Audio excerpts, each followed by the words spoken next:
There are over 2,500 railway stations here in the UK, but only 9 of them have a platform zero.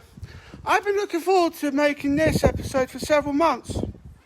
Welcome to the episode where I start here in Wales and make my way sort of clockwise around the UK to visit each of the platform zeros that are available.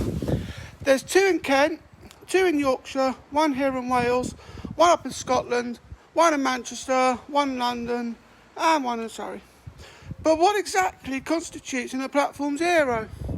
Some stations with a platform zero are based on location, others are based on technicalities with the signal points. This is going to be another one of these episodes where I get to explore the 4 corners of the UK, and to be perfectly honest, I'm very excited to visit each one. As I said earlier, there are 9 railway stations in the UK with a platform zero, but more may come along soon, and as soon as that happens, I will keep you updated in future episodes. There are many mysteries of the British Railway that are dying to be discovered.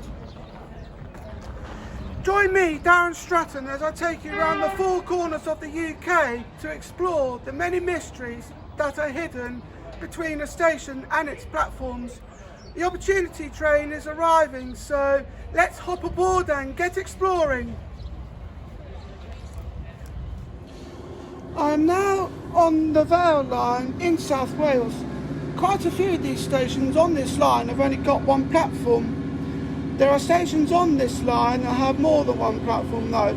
Barry Docks, Caddoxton, Dinas Powys, Eastbrook, Cogan and Grangetown have 2 platforms. Thank you. Barry's main station has 3 platforms.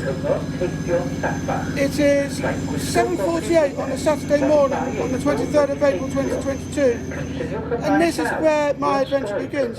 It takes 29 minutes for a TFW train to run from Barry Island to Cardiff Central. I got this train because this one will allow me to buy extra time at Cardiff Central. I've put travel assistance for the whole episode because I haven't been to half of the stations before, so I'm bound to get lost otherwise. I'll keep you guys updated about the number of platforms obtained to each station as and when I arrive there. So here I am, standing on platform 0 of the ever majestic station of Cardiff Central. I visited this one back in 2013 where I made a DMC podcast here, based upon what Brainiac Adam mentioned in episode 4. This platform and platform 8 don't have any of the niceties that platforms 1 to 7 have. Platforms 1 to 7 have overhead shelters, fancy signage, and they even have toilets. I feel sorry for platform 0 and 8 here as they miss out on so much. The only things that are obtained to platform 0 and 8 are basic shelters and an entrance to the building. It's also missing platform 5, which is explained in the same episode. Platform 0 here opened in 1999 and is the OG of all platform zeros. Platform 0 offers the same services as platforms 1 and 4. These include GWR and TFW services going back into England or continuing to other stations in Wales. However, the Welsh GWR services are mainly obtained to platforms 3 and 4, thus explaining the split in those 2 platforms and not to platform 0. There are 8 platforms in this station numbered 0 to 8, and that's because this station is missing platform 5, even though it still shows on the beautifully tiled walls. This is the start of a 72-hour journey across the whole of the UK, and I'm very excited to see where this is going to take me. I've started my journey to find each platform 0 at Cardiff Central, like a couple of YouTubers before me. For more information, tune in to Jeff Marshall from All the Stations and Matt Parker from Stand Up Maths. I'll put the links to their channels in the description and their videos. I, however, have taken a different approach to this journey. To start at Cardiff Central, and I would have worked my way clockwise around the UK, but organising my travels when planning this episode now has me doing a figure of 8. The next station on my schedule has 6 platforms numbered 0 to 4, and more information about that will come when I arrive there. I haven't visited this station before, so it will be reviewed rather blindly. The same rings true for another 4 stations. I love making this series so much. It allows me to uncover the ins and outs of all the stations of the UK. It's also crucial to conduct the appropriate research with this series, as I wouldn't want to go in blindly without the right information.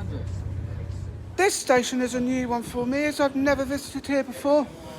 Stockport's railway station consists of 6 platforms numbered 0 to 4. Let me explain why it's 6 platforms here and not 5. There's a platform 0 at the station which I would have been on, but at the moment it's locked down. There is also a split platform that's counted separately from its main one.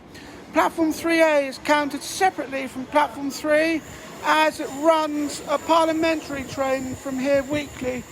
More information about parliamentary trains will follow in a later episode.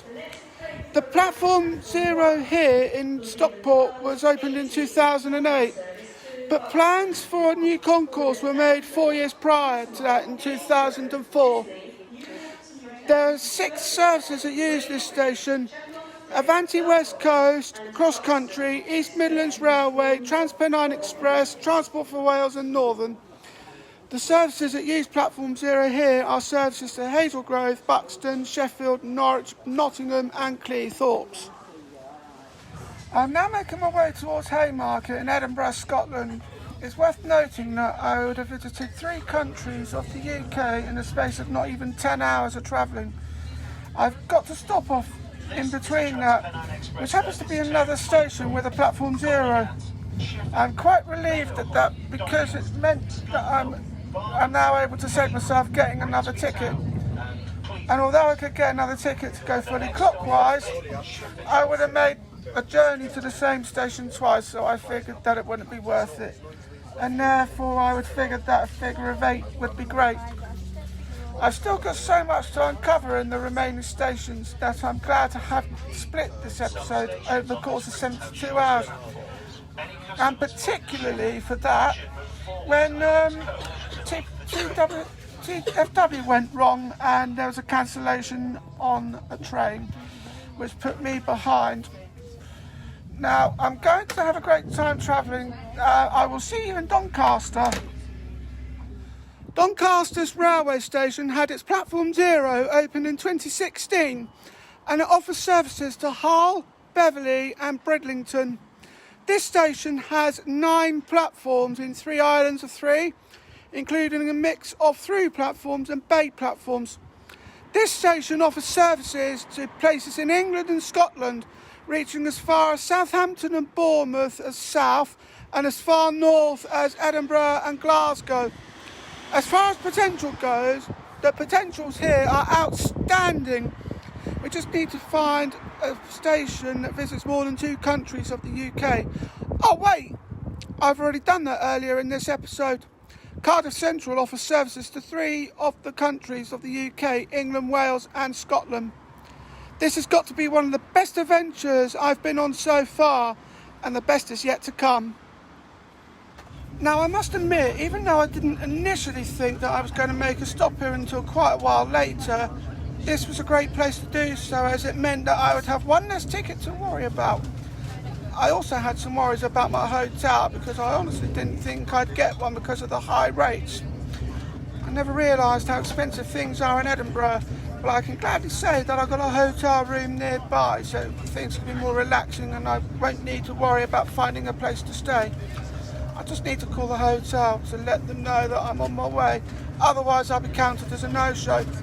Anyways, putting my hotel organisational skills aside, there is still so much to uncover in this episode, and that's exactly the thing I love when it comes to producing episodes of this show.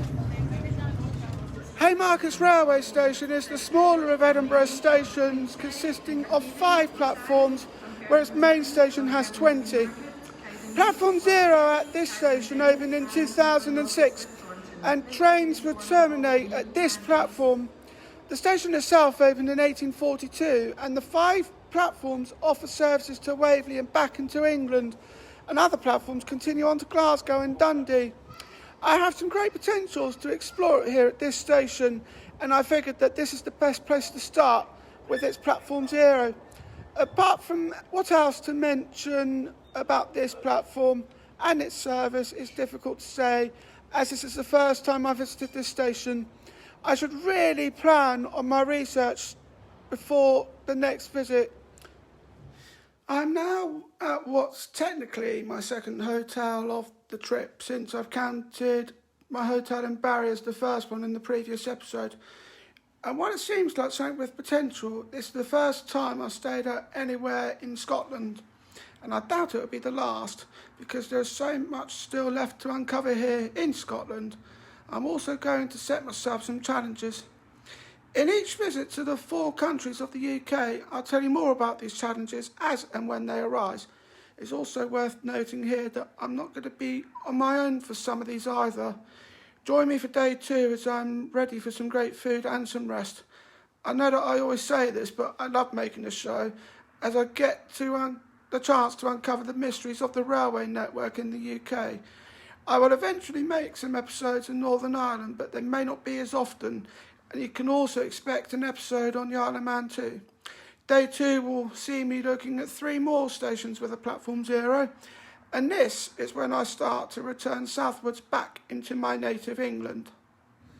It's day 2 of my travels, and after having to wait 90 minutes for my connection, I'm now on the first of 2 trains going to Leeds. I need to catch an LNER train to York and a TPE train from York to Leeds. LNER used to be called GNER, or Great North Eastern Railway. I have an adventure to look forward to. I'm going to continue looking for stations with the Platform Zero. The next one on my list is Leeds.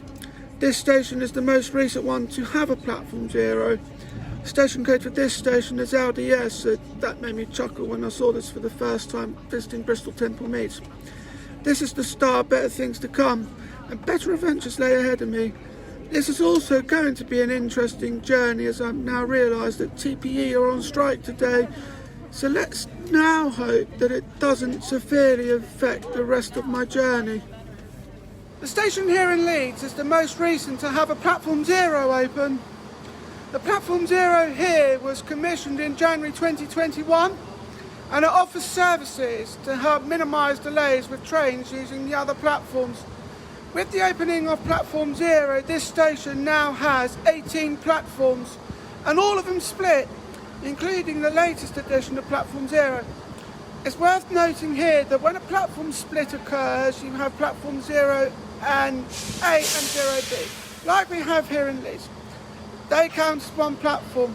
However, when a platform splits into platforms 3 and 3A like it does in Stockport, they count as 2 separate platforms. There are a couple of examples where a split into 3 count as 2 separate platforms. Platforms 4 in Birmingham New Street splits into A, B and C, but platforms 4A and 4B count as one platform, and platform 4C is separate. To tell the difference when this happens, a lowercase letter indicates 2 platforms counting as one, and an uppercase letter indicates a separate one. For a station that opened in 1938, Leeds quickly became the busiest railway station in the north of England. Before COVID took a hold on the UK, this station saw an average of 30 million passengers annually. Now this is where the fun really begins. I'm now on my journey going into London, the main capital city of the UK, and it's also the capital city of England. I have a funny feeling that LNER must have known that I had this episode planned, because I'm going to be arriving at the main platform that this episode plans to analyse, Platform Zero. This journey has gone brilliantly so far, amidst the TFW delays from yesterday, but I do have even more locations up my sleeve as to what needs uncovering next. More information about those plans will be announced later in the show. I think I may have uncovered another Platform Zero based on its location as well, so I'm very excited to see the mysteries behind this station as they slowly unfold.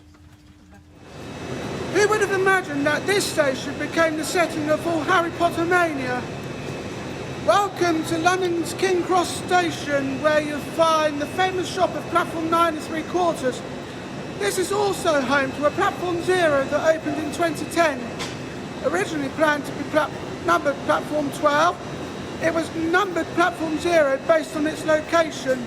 by the taxi rank on the other side of platform 1 and directly opposite the former platform 11, and has since been replaced by platform 10. I thought that platform 9 3/4 was set on this platform because of where the wall was at the time, but based on what I found out, I realised it couldn't have been. Harry Potter and the Philosopher's Stone was released in 2001, 9 years before platform 0 was opened here. More to the point, platforms 9 and 10 have now been split into A and B, and platform 10 has moved to the reorganisation of the station. Platform 10 has now replaced platform 11.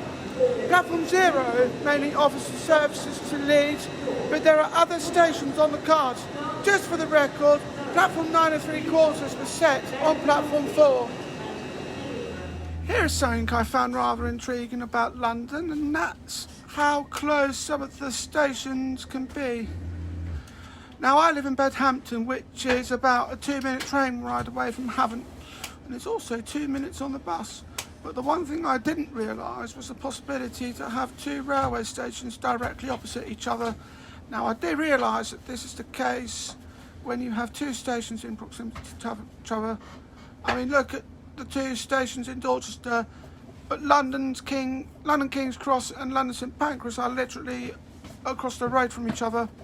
All it took was a walk down one underground passage and a walk back up the other, and I ended up in St Pancras. Also, just as a side note, St Pancras now hosts the Eurostar, and the platforms have a mixture of both numbers and letters, but I'll talk about that in another episode.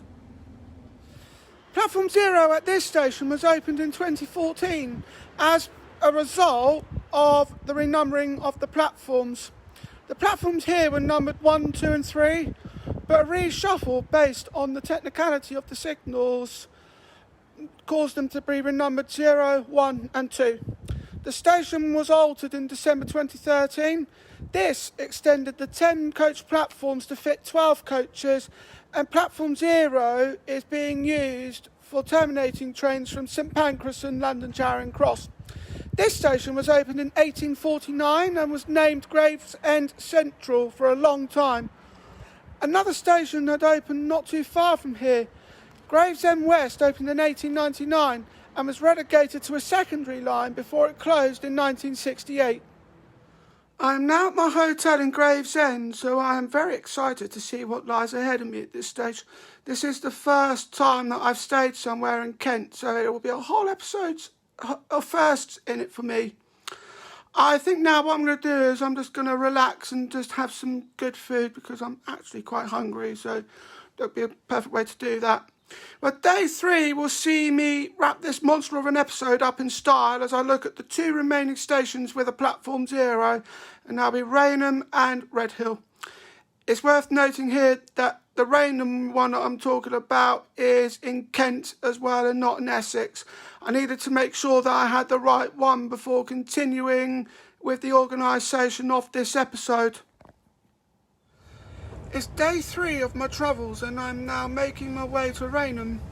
Now, as I mentioned last night, the Rainham I need to travel to in this episode is the one here in Kent, not the one up in Essex. That's the result when you've got 2 stations with the same name but in different locations. This journey shouldn't take too long as it's seemingly a short train ride away. The training notions of first is continuing here as well, because last night was the first time I'd ever travelled on a southeastern train going from St Pancras. The high-speed train operated by Southeastern calls at the 4 international stations in a row when it's going to London. Ashford International, Ebbsfleet International, Stratford International and St Pancras International. Platform 0 was opened here in 2017 and it's notably a terminus platform for trains going up, most notably used by Thameslink. It has the Kent suffix added to this name to stop it from getting confused with the station of the same name in Essex. This station opened in 1858 as Rainham and Newington. The main station itself serves trains going from London to Ramsgate, Sandwich, Ashford International, as well as some other services. Some services call at all the international stations along the line, and I mentioned those earlier. This is my first time visiting this station as well, so there have been a few firsts in this episode for me. This is where I find myself going back up towards London to make a change for Redhill. So I boarded the South Eastern service to London Victoria, and then I'll catch a Southern service going to Redhill. It's important to note here that there is a mixture of services that call at Redhill. These include the recent Thameslink service from Horsham to Gatwick Airport, although the company had taken over from Southern, and you've also got GWR services going from Reading as well as Southern services mixed within all of that. It's very impressive when you've got these services split across 4 platforms. It's also worth noting once more that London Victoria has 19 platforms. South Eastern services use platforms 1 to 9. Gatwick Express use platforms 10 and 11, and Southern services use platforms 12 to 19. Redhill is another station that I visited for an older project. The Platform 0 here opened in 2018, 9 years after my first visit.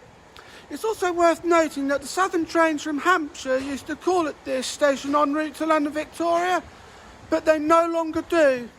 Some Southern services still call at this station with a continual journey between London Victoria and Tunbridge.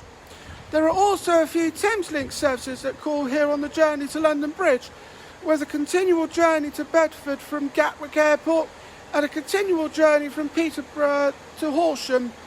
It's worth noting here that all Platform Zeros I've visited so far have been introduced to minimise congestion on the other lines. Platforms 1 and 2 split here as well, as it's most likely due to mixed services using the same platform. I am now on the Great Western Railway service leaving Redhill going back home, but this now means that a change at Guildford is on the cards because this train goes to Reading.